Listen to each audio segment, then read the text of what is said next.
Very dead language. You studied Latin. There's a word that you used to use in the church that's trideum, is the word. And so tri is like triangle, three. And then the other part is diem, which means days. Or per diem or carpe diem, seize the day. The trideum. When there's a set of 3 holy days in a row, the old church referred to them as trideum. We only have one left on our calendar now. The trideum that happens at Easter with Good Friday, Holy Saturday, and Easter Sunday. There used to be a lot more, though, that we observed in the church, including one that happened this past week. And what happened this past week? All Saints. All Saints, and the day before that, y'all dress up, going trick-or-treating maybe? Halloween. Halloween used to be a church holy day. It did? It did. What we now celebrate as Halloween and All Saints Day used to be a trideum, instead of 3 days, 3 holy days, called All Hallowtide. Hallow comes from the Old English word for saint. And then the first day was All Hallows Eve, day of preparation to become Halloween. Because instead of Hallows Eve, the E part comes actually from Scottish, which is the Scottish word for Eve. So Halloween. And then the next day, All Hallows Day, a day to remember the saints and the martyrs in the church. And the third day, All Souls Day, to remember all who had died. And this Holy Trideum worked back in the Middle Ages. At first, it was documented about the 8th century. But then the Catholic Church started filling the calendar with all these different saints' days, to the point that All Hallowtide became less important, that saints were getting recognized year-round. When the Protestant Reformation hit, along with the belief and stress that all of God's people are saints, we combined All Hallows Day and All Souls Day to become All Saints Day. And rather than being strictly November 1st, it became kind of a movable day to the first Sunday in November, which is where we are today. It's All Saints Sunday. So, well, my husband loves the idea that Halloween started out as a church holy day. I like having that intentional time to remember those who have gone before us, and to remember that we belong to a church much larger than what we can see. A church that was with all of God's people who have lived and served over 2 millennia. It makes the local church a bit like Doctor Who's TARDIS. Did you go watch Doctor Who? All right, so Doctor Who, it's a sci-fi show. He's an alien, and he travels in what's called a TARDIS. The outside looks like a 1960s police call box. You know, maybe not any bigger than this table box. The inside looks like a huge spaceship on the inside. So then the taglines, it's bigger on the inside.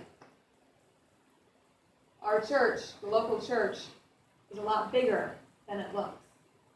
And it extends through all of time. That's the good news. It's why God can say this promise that will wipe away every tear from our eyes. The exact same promise is in both the Old Testament, the prophet Isaiah, and it's in the New Testament, in what Ms. Beth read from Revelation. I said before this week I hadn't really paid much attention to that particular promise. But then I saw it emphasized in the liturgy for today. It was in the opening prayer that I used this morning. It was in the intercessory prayer. It was in what I did with children's time with the kids. I used lots of tissues and we talked about wiping tears away and the reasons why people cry. This promise is that God will wipe every tear from your eye. There'll be no more death, or mourning, or crying, or pain, or suffering. The old order of things has passed away. God will wipe every tear from your eye. Now, the Mexican tradition of All Hallowtide, are you all familiar with that? It's called Yeah. That's there was a movie about it. All right, you know the English part? What's the English one? What's the English word for it? All right, Spanish is Dia de los Muertos. In English, it sounds familiar now? Day of the Dead. All right, but it's not only a day there either. It's actually 3 days, even though it's called Day of the Dead. So October 31st, you make your altars with pictures of your relatives who have passed. November 1st, it's believed that adult spirits come back to visit. And that's what you get in the movie Coco. It was last year's Best Animated Movie. So Miguel wants to play the guitar so badly, he steals a guitar from a mausoleum. And then suddenly he can see all the visiting spirits on November 1st. And then November 2nd, you go to the cemeteries and you decorate the graves of your relatives.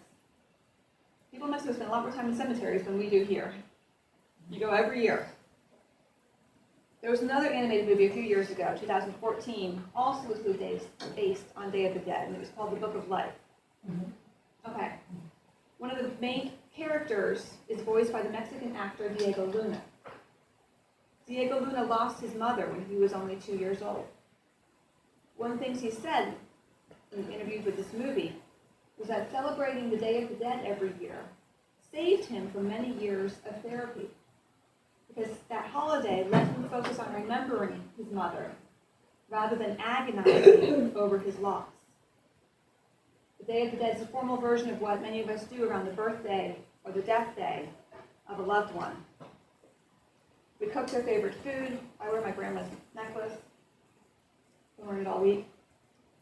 We tell stories about them, because it's good for us to talk about and remember those who have gone before us. It helps us deal with our grief. It's a healthy way to grieve. And it's God wiping away every tear in your eye. All these tears that are related to mourning and pain, and suffering, and agony. There's tears of joy too, but those are a little bit different. These are more tears of sadness, of being upset. I don't think that God necessarily dries out your tear ducts, but the act of someone else wiping away your tears. We do it a lot more with little kids than we do as we get older. But someone else wiping away your tears, an act of comfort. And that's what God offers. Not that you become less human or more stoic, but that those who grieve will be comforted. Another thing that's comforting is often holding hands, right? We don't often read from the Apocrypha in the Protestant church. That's what the Wisdom of Solomon that the ladies read was from. But that reading is included as a suggested reading for today, for All Saints' Day. And it's really comforting. It begins, the souls of the righteous are in the hand of God, and no torment will ever touch them. In the eyes of the foolish they seem to have died, but they are at peace. For though in the sight of others they were punished, their hope is full of immortality. Having been disciplined a little, they will receive great good, because God tested them and found them worthy of himself. Like gold in the furnace he tried them, like a sacrificial burnt offering he accepted them. God holds the souls of the righteous in his hand. God holds the saints in his hand. With the promise and reassurance from Isaiah, do not fear, for I am with you. Do not be afraid, for I am your God. I will strengthen you, I will help you, I will uphold you with my victorious right hand. God holds us in his hands. The kid's song. He's got the whole world in his hands. You guys familiar with this? Mm-hmm. Okay. I rewrote a couple of the lines. He's got you and me, brother. In his hands, he's got you and me, sister. In his hands, he's got those who have died and gone before us. In his hands, he's got the whole world in his hands. Those in heaven are safely held in God's hands. And God will hold you and your soul in his hands. The other reading for this morning is from, John's Gospel. It's the story of Jesus with Mary and Martha and Lazarus. So Mary and Martha are sisters with Lazarus as their brother. Jesus is good friends with them. They pop up throughout Jesus' ministry. And the sisters send word to Jesus that Lazarus, their brother, has gotten really sick. And they expected Jesus to come right away. But he didn't.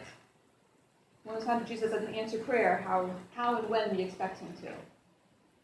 Jesus took his sweet time, such that by the time Jesus got to their house, Lazarus had died 4 days earlier. And Martha very self-righteously says, Jesus, if you'd been here, my brother wouldn't have died. And they have a great theological conversation, which includes Jesus' great statement, I am the resurrection and the life.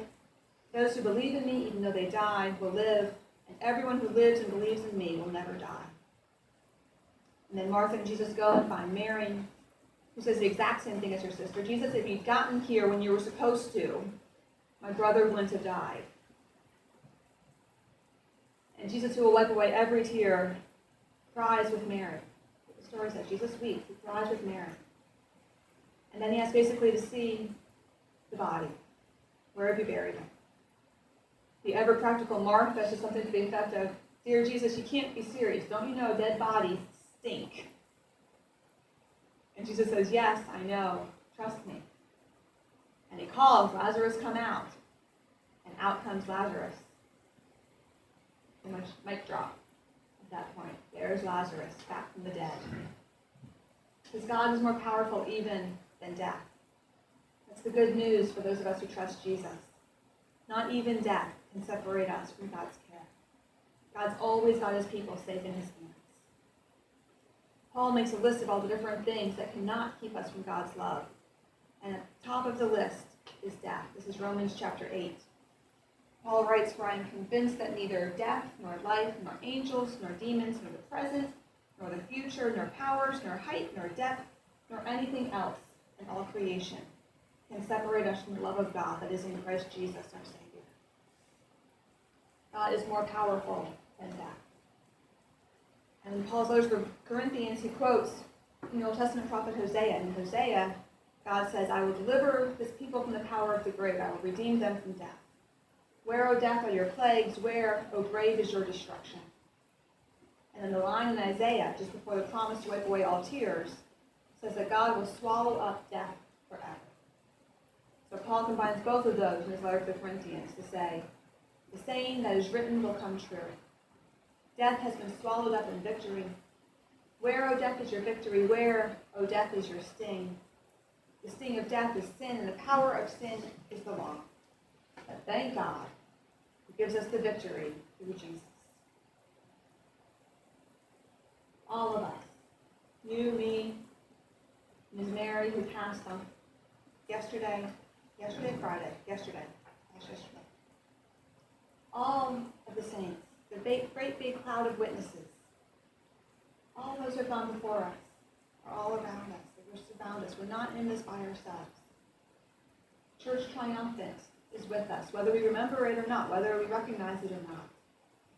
Today's the day set aside to make sure we do. We're safely held in God's hands in life and in death, no matter what